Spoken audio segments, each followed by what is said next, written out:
and happy Halloween. And what are we going to do this year with COVID? Are we going to go trick-or-treating?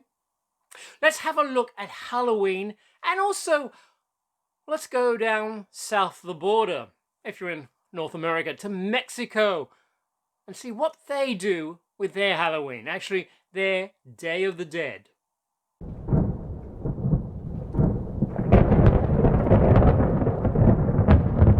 And happy Halloween. How are we going to spend it this year with COVID? I suppose the majority of trick-or-treating is going to be out of the question. But if you're from a big family, you can have your private parties at home. And I'm sure there's going to be a lot of Zoom parties going on as well, or equivalent FaceTimes with groups of people to celebrate Halloween. So you can still celebrate the festivities. Now, where did Halloween actually start from, though?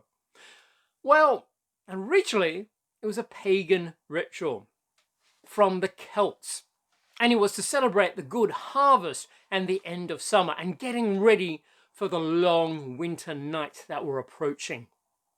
And this is the time that they thought that the veil between the living and the dead was the thinnest, and the dead could come back.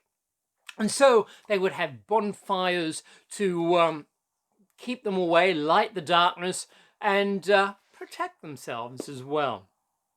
Now, when Christianity came around, Pope Gregory III, he incorporated these pagan rituals into the Christian rituals, and he designated November the 1st to be All Saints' Day. And then in 1000 AD, the church declared the 2nd November to be All Souls' Day. Now, October 31st was known as All Hallows' Eve, because All Saints' Day was the 1st of November, and in Old English was All Hallows Mass, meaning All Saints' Day. So the 31st became known as All Hallows' Eve.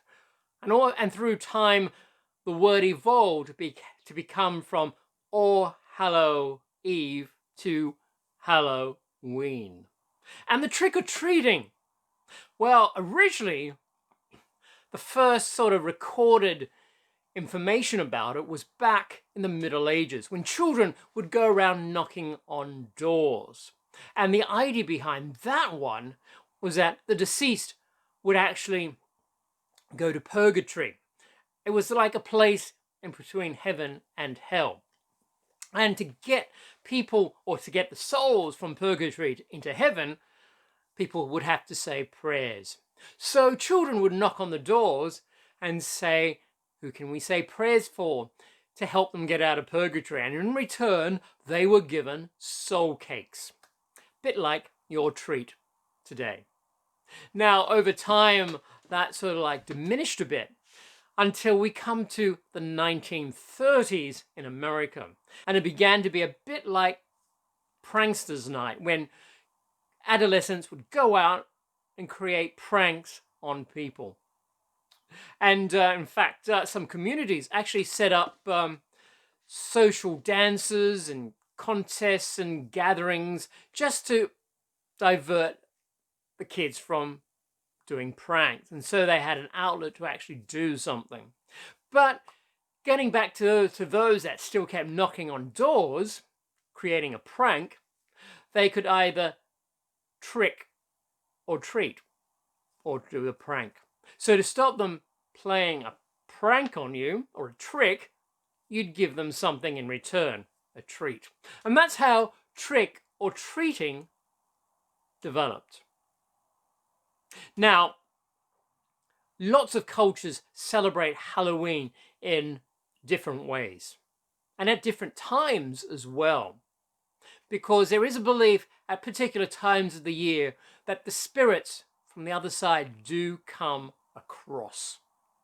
The Chinese actually have one more in the middle of the 7th moon, the 15th day of the 7th moon, and it's now known as the Ghost Festival, when the ancestors of the deceased come back and visit. And it's celebrated quite a lot in Southeast Asia.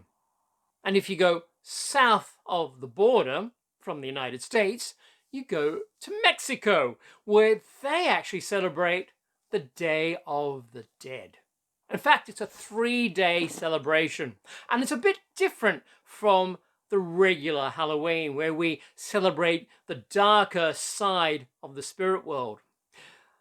The Mexicans, they celebrate it as a celebration and a remembrance of past ancestors. Now, they believe that the 31st of October is when the doors of the spirit world opened, and the ancestors and the spirits could come back to Earth. And that's why a lot of them would go to the graveyards and decorate the graves and celebrate the returning souls. And if they didn't have the graves or they couldn't get to them, they would actually have an altar at home. And these were actually called ofrendas, and I hope I pronounced that correctly. Now, these practices were actually celebrated at the beginning of summer. But when the Spanish arrived, they ended up combining it and moving it to the 31st of October with Halloween. Now, they think that on the 31st of October, that the gates of the underworld open and the spirits can come back and visit. And it's a celebration because it's your ancestors coming back to visit. The 1st of November is the Day of the Innocents, and it's basically for the children that have passed away. And the 2nd of November is to remember the adults. And on the ofrendas, on the altars, or even at the grave sites where they would actually build these altars, they would have pictures of the deceased to remember them, and they would have refreshments, food, flowers, and candles. The refreshments, usually a glass of water, because after their long journey, they would be thirsty. Or if it's an adult, their favorite beverage. Also, food, because they'd be hungry after their long journey. And they would have sugar skulls and also special bread of the dead made for them as well. They'd also have candles lit to guide them back, and also flowers. And these would usually be marigolds. That's the usual flowers they would decorate the altars with. And marigolds, because they have a special scent, and they'd be able to smell the scent and come back to the altar or the grave as well. And this is where the family will remember the past relatives and friends as well. And this would last over the 3 days, and some of them would actually stay at the graves overnight just to be with them for when they returned. Now, this is a custom that went back to the Aztecs, and they have the goddess of the underworld, which you'll recognize as the lady with the skeleton face. Now, her name is Mictlantecute, and I hope I pronounced that correctly. Now, she's the ruler of death and the underworld, and looks after the bones on the other side. In fact, there's quite an in-depth story to her as well, because they say there's like 7 stages before the soul actually leaves this earth and gets to Mictlan, as in their version of where the soul goes to. And they say we're actually in the 5th version of this earth. Now, that's very interesting if you're looking to the quantum side of reality, where they say this is a simulation. Could this be the 5th simulation of reality? But that's another story, and I'll get to that another time. So, Mictlantecute, being the ruler of the underworld, is also remembered at this time as well. And you'll see her face around a lot with the Halloween festivals and parades. In fact, in Mexico, they never really had a Day of the Dead parade. It wasn't until the James Bond film Spectre when the opening of the film was actually set where a parade for the Day of the Dead was taking place.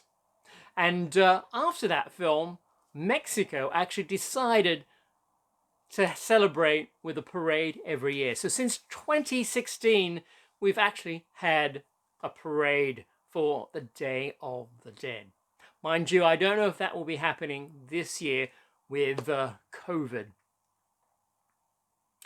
But that's how the Mexicans celebrate the Day of the Dead. And that's where people will dress up as a bit like Halloween. And usually one of the most popular characters is Mictlantecutli, the goddess with the skull face. Not to be confused with Santa Muerte. Now, they are very similar, and some people say Mictlantecutli has evolved to be Santa Muerte.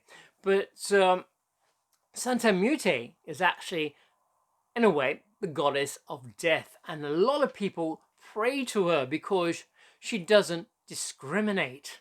In fact, we'll go into another video on her as well, because a lot of criminals will pray to her because she usually grants them their wishes.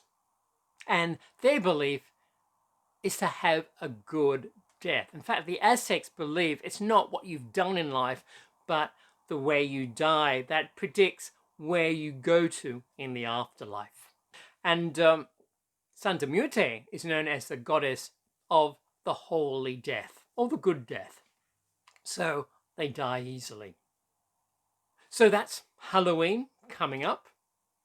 Whatever you do this year and beyond, celebrate it well and safe, and look at the different cultures of Halloween as well. So that's Halloween in a nutshell, with how it started and how our Mexican neighbors celebrated as well.